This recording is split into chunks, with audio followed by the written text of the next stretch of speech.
सामान्य तौर पर हम चलते हैं लेकिन उसमें इतना खिंचाव नहीं आ पाता। 24 घंटे में एक बार का नियम हमारा 2 से 5-10 मिनट का अभ्यास के हिसाब से आपको पंजे पे चलने का अभ्यास होना चाहिए। आपको मैं वास्तव में बता रहा हूँ, ये कुछ जोड़ ऐसे हैं जैसे कूल्हे का जोड़ हुआ, कंधे का जोड़ हुआ, वैसे ही हमारे टखने का जो जोड़ है वो बहुत महत्वपूर्ण है और कर्व बहुत ज़रूरी है। एक उम्र के बाद ये कर्व ख़त्म होता जाता है। फ्लैट फुट की वजह पाँव की चाल एकदम से टेढ़ी हो जाएगी, वज़न अजीब सा हो जाएगा, शरीर अजीब सा हो जाता है। आप आज से ही अपना ये इन्वेस्टमेंट करिए, जैसे आप बैंक में इन्वेस्ट करते हैं कि बुढ़ापे में काम आएगा, ये इन्वेस्टमेंट है। पंजे की चाल आपको हमेशा लाभकारी रहेगी। पहले भी मैंने ये बताया, बहुत सारे लोगों ने किया, अनुभव आए, लाभ आए, और ये लाभ हमेशा आते हैं जब हम अनुभव की चीज़ करते हैं। तो ये पंजे के ऊपर इस तरीके का चलना, आप हाथों को आराम से ऊपर पकड़ के और सामान्य श्वासों के साथ अगर पंजे की चाल नियमित रूप से रोज़ करें तो आपको पिंडलियों में बहुत शानदार खिंचाव महसूस होगा।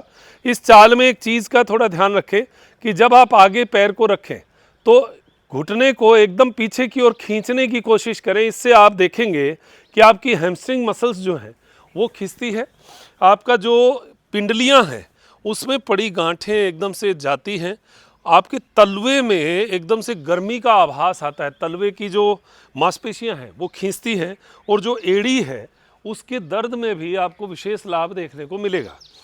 सावधानी इतनी है कि पैरों में कोई पुराना कोई दर्द हो, करने से बढ़ता हो तो मत करिएगा। देखो, सावधानी ज़रूर ध्यान रखना। घुटने दर्द वालों को अगर इसको करने से अनईजी लगता है तो मत करिएगा। ये जो चाल है, अगर आप इससे चलने में अगर आपको प्रॉब्लम होती है, किसी स्टैंड को पकड़ लीजिए और आराम से ये जो अप एंड डाउन वाली क्रिया है ये कर सकते हैं। यानी खासकर बात एक ही है कि इस एड़ी को उठाना है, पंजे के ऊपर शरीर का वजन देना है और पंजे की ताकत बढ़ाना है। ये ताकत जो है ये हमारे पैरों की ताकत को बढ़ाता है। आपको पता है बुढ़ापा पैरों से शुरू होता है, पैरों में भी तलवों से शुरू होता है।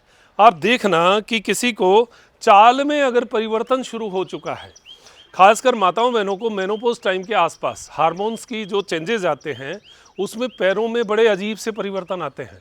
उन परिवर्तन में भी आपको ऐसी कुछ क्रियाएं कुछ लाभ दे जाए, ये हमारा उद्देश्य है। आप इन बातों को सीखें, ये हमारा उद्देश्य है। करके देख लो, 15 दिन 10 दिन में आपको रिजल्ट आ जाएंगे, पता चल जाएगा। हाँ, 2-3 दिन अगर आपने ज़्यादा कर लिया, 2-3 दिन दर्द ज़रूर हो सकता है, लेकिन उस दर्द से बचिए, कम करिए, धीरे धीरे कम से ज़्यादा की ओर जाइए। थकान हो तो मत करिएगा, शरीर ना कहे तो मत करिएगा, ये थोड़ा सा ध्यान रखें। हमारी नियमित योग क्लास में ऐसी बहुत सारी बातें होती हैं, आपके लिए लाभ देती हैं। जुड़िए। बहुत बहुत धन्यवाद। रोज़ करिएगा, लाभ पाइएगा और स्वस्थ रहिएगा।